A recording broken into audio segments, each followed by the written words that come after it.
Let me be direct with you. I am RX-93. They call me Nu Gundam. Custom built, one of a kind, designed by Amuro Ray himself.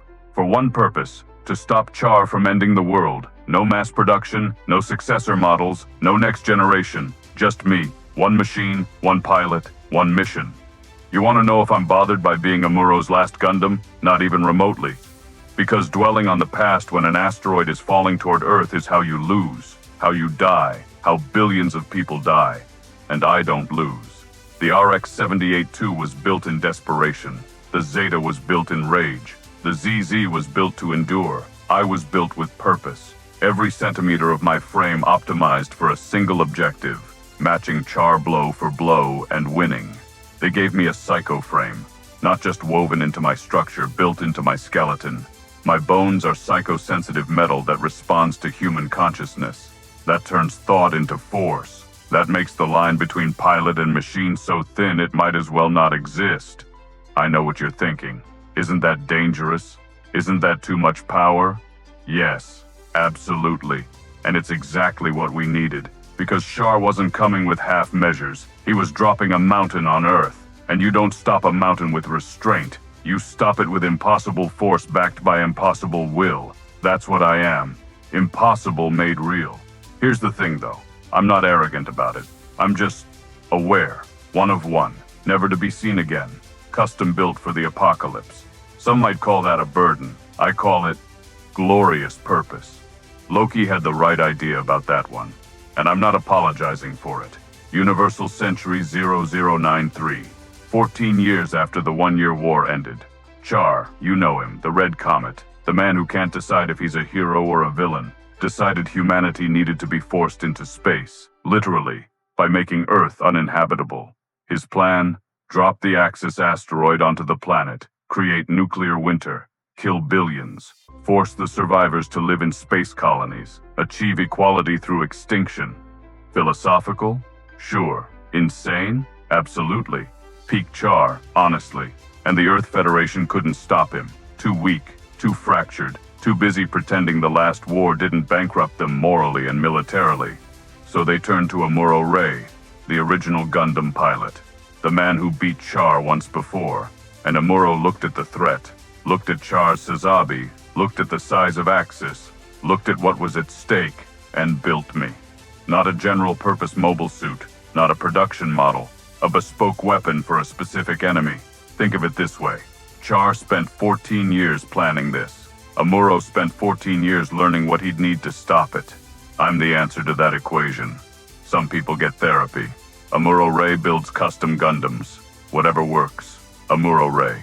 31 years old, veteran, soldier, man who'd seen too much war and carried too much weight, but somehow still showed up when it mattered. He wasn't that scared kid who stumbled into the RX-78-2 anymore. He was confident, precise, tired, yes, but not broken. And when he synchronized with my psycho frame for the first time, something clicked. Not like a system coming online, like two parts of the same machine finally connecting. He didn't have to explain what he wanted. I felt it.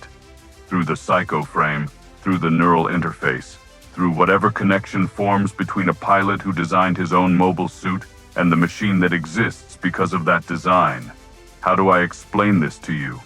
Think of it like a Jedi mind trick, except real, two-way, and built into our bones. His thoughts became my actions before he finished thinking them. My responses fed back into his instincts before he knew he needed them. We were immediate. Seamless, synchronized. People talk about the bond between pilot and mobile suit like it's mystical, poetic, some deep spiritual connection, sure. Or, it's just really good engineering combined with psychosensitive technology and a pilot who literally designed the interface himself. Amuro knew exactly how I'd respond because he designed those responses. I knew exactly what he needed because he built me to need the same things. We were efficient. And in a war where an asteroid is falling and millions of lives are counting on you, efficiency is everything. Did he care about me? Probably. Did I care about him? As much as a weapon can care about the hand that wields it. But we didn't need sentiment. We needed results. And we got them. First engagement with Char's Sazabi. Classic Char, testing me, measuring me, seeing if Amuro had gotten soft in his years away from the cockpit.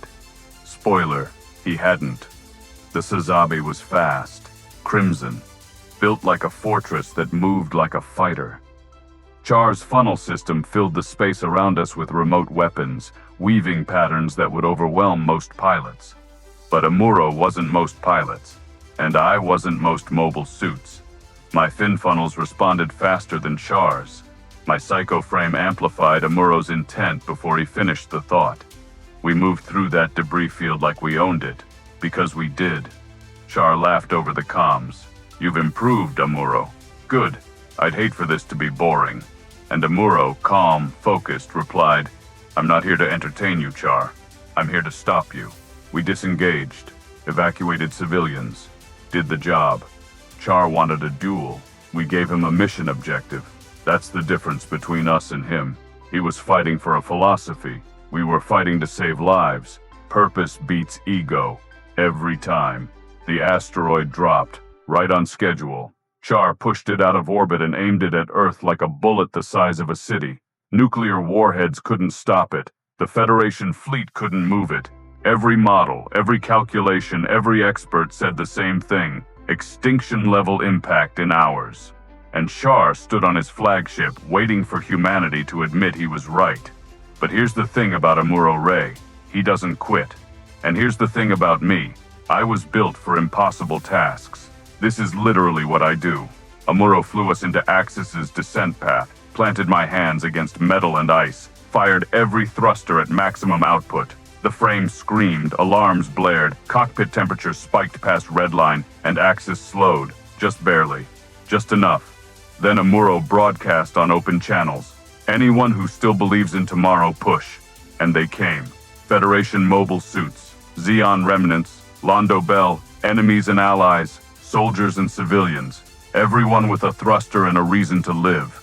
They planted their hands against Axis, fired their engines, pushed, and the psycho frame resonated. Not just mine, every mobile suit with psycho-sensitive components, every pilot with even a hint of new type ability. We glowed, not with heat, with light. Psychic energy made visible, human will made tangible.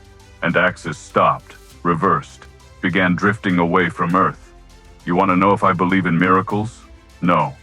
I believe in physics amplified by human consciousness. I believe in the psycho frame doing exactly what it was designed to do.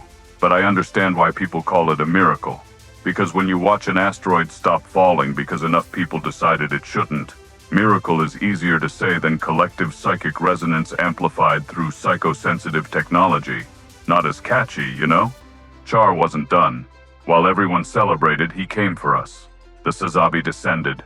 No words, no speeches, just intent. This ends now. We met in the debris field. 2 mobile suits, 2 pilots, 2 philosophies. 14 years of history compressed into one moment. Char fought like a man with nothing left to lose. Aggressive, brutal, every strike aimed to kill. Amuro fought like a man trying to save someone who'd already decided to die. Beam sabers clashed. Funnels wove deadly patterns. The psycho frame screamed as our wills collided, not just in steel but in thought, in memory, in the shared history of 2 men who'd been fighting each other since they were kids. Why won't you understand? Char's voice raw, breaking. Humanity will never change. They'll keep repeating the same mistakes. You're wrong, Amuro said quietly. We just proved it.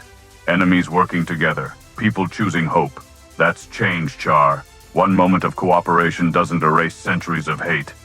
No, but it's a start. Char's cockpit opened. He floated there in his normal suit, facing us directly. He wanted Amuro to see his face, to remember who he was about to kill. But Amuro didn't fire. I'm not going to kill you, Char. You're going to live. You're going to watch humanity prove you wrong. And Char laughed, bitter, broken. Then you've already lost, Amuro.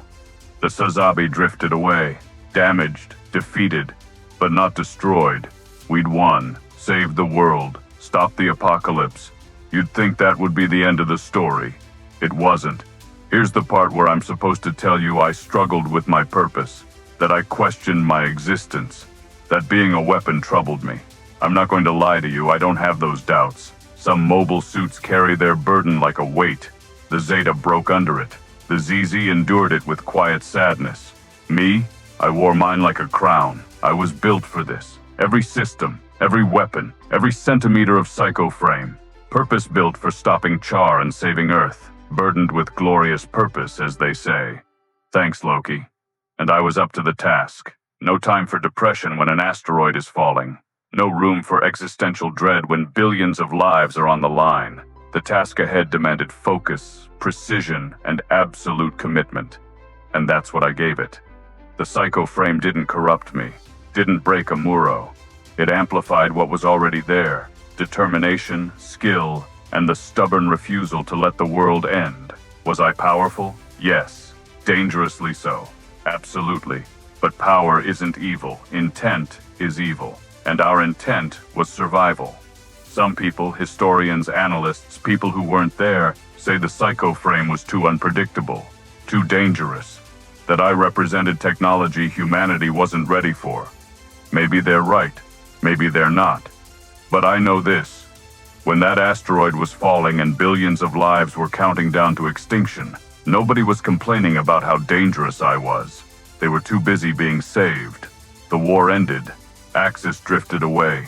Char disappeared into whatever hole defeated revolutionaries crawl into. And us? This is the part you need to understand. The part that makes me different from every Gundam that came before. We vanished. Both of us. Me and Amuro. Together. In that burst of light. That moment when the psycho frame resonated with millions of people pushing Axis. Something happened. The frame overloaded. The light consumed everything. And when it faded, we were gone. No wreckage, no salvage, no decommissioning ceremony where they lock me away in some museum. No Amuro walking away into a quiet retirement. Just gone. Vanished. Disappeared into the light. You want the technical explanation? Psychic energy feedback loop caused molecular destabilization. The psycho frame literally transcended physical form. You want the poetic explanation? We completed our purpose so thoroughly that we ceased to exist in this plane of reality. Either way, we're gone. One mission, one victory, one burst of light, and then nothing. Am I bothered by this? Not even a little. Because I did what I was built to do. Perfectly. Completely. Without compromise. And I find it kind of cool, honestly. Kind of mysterious. One of one. Custom built for the apocalypse. Saved the world. Vanished in a flash of light, with my pilot. That's not a tragedy, that's a legend. The RX-78-2 survived the one-year war and became a museum piece.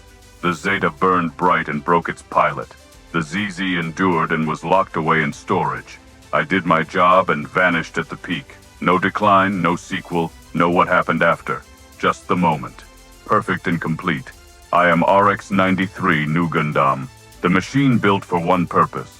The mobile suit that stopped the world from ending and disappeared in the light alongside the greatest pilot who ever lived. There's no what comes next for us, because there doesn't need to be. We were the right machine, the right pilot at the right time for the right mission, and we won. Some people say we sacrificed ourselves, that we gave our lives for humanity. I say we completed our glorious purpose and exited on our own terms, at peace, together, in a burst of light that saved the world. Not sad, not tragic, legendary. So when you watch that burst of light, when you see Axis reverse course and drift away, when you see the psycho frame glow so bright it erases everything, remember this: we knew what we were doing, we knew what we were risking, and we did it anyway, because that's what Gundams do. We face impossible odds, with impossible determination, and make the impossible happen. I'm not the first Gundam. I'm not the last. I'm just the one who did it so perfectly that Amuro and I ceased to exist, and I wouldn't change a thing. End transmission. I am RX-93, Nu Gundam, purpose-built, one of a kind, gone in a burst of light, alongside Amuro Ray. This is our story. This is what happens when a man and a machine are built for each other, and face down the apocalypse together. We didn't survive. We didn't get a happy ending. We didn't ride off into the sunset. We completed the mission, perfectly, and vanished together. That's not sad. That's legendary. May you all be so lucky to find your purpose and fulfill it completely. We did, and it was glorious.